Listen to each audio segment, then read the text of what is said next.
இது வந்து திட்டம் போட்டு என்ன பண்ணுறாரு, இங்கே வந்து வெண்ணிலாக்கும் விஜய்க்கும் வந்து கல்யாணம் பண்ணுறதுக்காக ஏற்பாடு எல்லாத்தையுமே வந்து பக்காவாக பண்ணிடுறாரு கோயிலில். எல்லாருமே கோயிலில் வந்து காத்துட்ருக்காங்க. இங்கே வந்து வெண்ணிலாவை பார்த்துட்டு சொல்லிகிட்ருக்காங்க, ரொம்ப அழகாக இருக்க வெண்ணிலா இன்னைக்கு, பாருங்கள் உங்களுக்கு இந்த பட்டு புடவை சூப்பராக இருக்குது, நீங்கள் தானே வாங்கி கொடுத்தீங்க அப்படின்னு சொல்லிட்டுருக்காங்க ராகினி கிட்ட வெண்ணிலா. இங்கே வந்து விஜய் வருவாரா, என் கழுத்தை தாலி கட்டுவாரா அப்படி சொல்கிறாங்க. கண்டிப்பாக வருவார், நீங்கள் கவலைப்படாதீங்க அப்படி சொல்லிட்டு ராகினி சொல்லிட்டுருக்காங்க. இந்த கல்யாணம் கண்டிப்பாக நடக்கும் அப்படி சொல்லிட்டு கல்யாணம் ஏற்பாடெல்லாம் பக்காவாக இருக்குல்ல எல்லாம் சொல்லிட்டு அப்படி சொல்லிட்டு எல்லாம் பார்த்துட்ருக்காங்க. கரெக்டாக விஜய் வந்து அங்கே வர வச்சிடறாங்க விஜயை. இந்த மாதிரி வெண்ணிலா ஊரை விட்டு போயிடுறா, அதனால் கடைசியாக அவங்ககிட்ட கொஞ்சம் பேசணுன்றா அப்படின்ற மாதிரி அவங்க மாமாவை சொல்லி வர வச்சிடறாங்க. அதன்படி விஜய் அங்கே வராரு. விஜய் வந்து மாப்பிள்ளை வந்தாச்சு, சரி மாப்பிள்ளை உடனே வந்து ட்ரெஸ்ஸை மாற்றிட்டு வாங்க, தாலி கட்டணும் அப்படின்னு அதிர்ச்சிடுறாரு. என்னது ட்ரெஸ்ஸை மாற்றிட்டு வரணுமா அப்படின்னு சொல்லிட்டு பார்த்துட்டா வந்து வெண்ணிலா வந்து பட்டுப்புடவையோடு அப்படி நிற்கிறாங்க.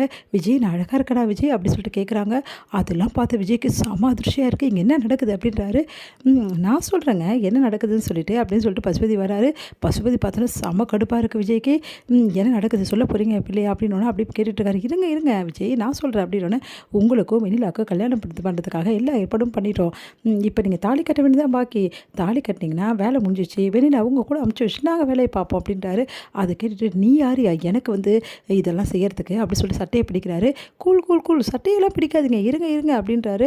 உடனே வந்து ஏன்பா இப்படிலாம் பண்ணிகிட்ருக்க, சொன்னால் கொஞ்சம் கேளுப்பா அப்படின்னு அன்பரசன் சொல்கிறாரு.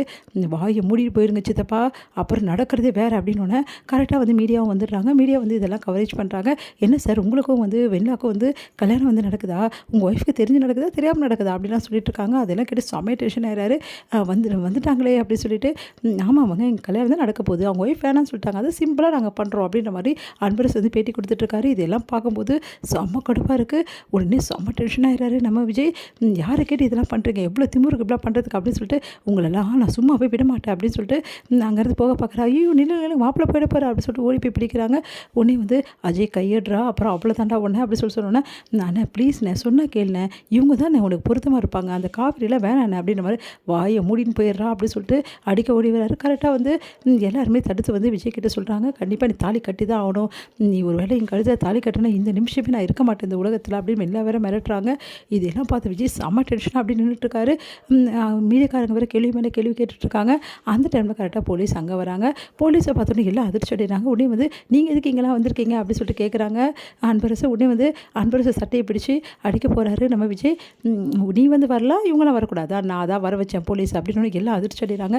விஜய் வந்து கம்ப்ளைண்ட் கொடுத்துருக்காரு, இந்த மாதிரி அவருக்கு கட்டாய கல்யாணம் பண்ண பார்க்குறீங்கன்னு சொன்னோன்னே மீடியா வந்து அதிர்ச்சி அடைகிறாங்க. என்ன சார் சொல்கிறீங்க, அப்போ உங்களுக்கு இதில் விருப்பம் இல்லையா, விருப்பம் தான் இங்கே வந்திருக்கீங்க. ஆமாங்க எனக்கு இதை பற்றி எதுவுமே தெரியாது, என்னை ஏமாற்றி இங்கே வர வச்சுருக்காங்க, உண்மையிலே இந்த கல்யாணத்துக்கு எனக்கு எந்த சம்மந்தமும் இல்லை, எனக்கு ஆல்ரெடி கல்யாணம் ஆகிடுச்சு, நான் ஆல்ரெடி சொன்னதா இப்போவும் சொல்கிறேன், என் பொண்டாட்டி பேர் காவேரி நானும் ஒன்றா தான் வாழ்கிறோம், தேவையில்லாமல் இவங்க தான் இந்த மாதிரி வேலையெல்லாம் பண்ணிகிட்ருக்காங்க, இந்த பொண்ணு அதுக்கப்புறம் இந்த கும்பல் எல்லாருமே வேணும்னே வந்து என்னை வந்து எப்படியா கட்டாயப்படுத்தி கல்யாணம் பண்ண வைக்க பார்க்குறாங்க அப்படின்னோடனே மீடியா பயங்கரமாக அதிர்ச்சி அடைகிறாங்க. என்ன சார் இதெல்லாம் அப்படின்னோடனே வெண்ணிலாவுக்கு அப்படியே வந்து மூஞ்செல்லாம் ஒரு மாதிரி எழுது அழ ஆரம்பிக்கிறாங்க.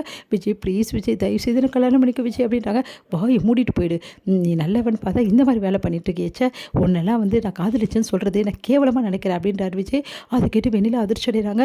அவங்க மாமா வந்து தம்பி ப்ளீஸ் தம்பி அப்படின்றாரு. வாயை மூடின்னு போயிடியா, அப்புறம் நடக்கதே வேறு அப்படின்றாங்க. உடனே எல்லாருமே வந்து அதிர்ச்சியாக பார்த்துட்டே இருக்காங்க.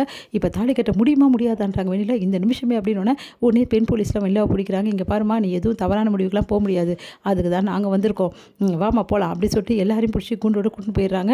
இதை பார்த்துட்டு அப்படியே அதிர்ச்சி அடைகிறாரு பசுபதி. என்ன பண்ணுறதுன்னு தெரியாமல்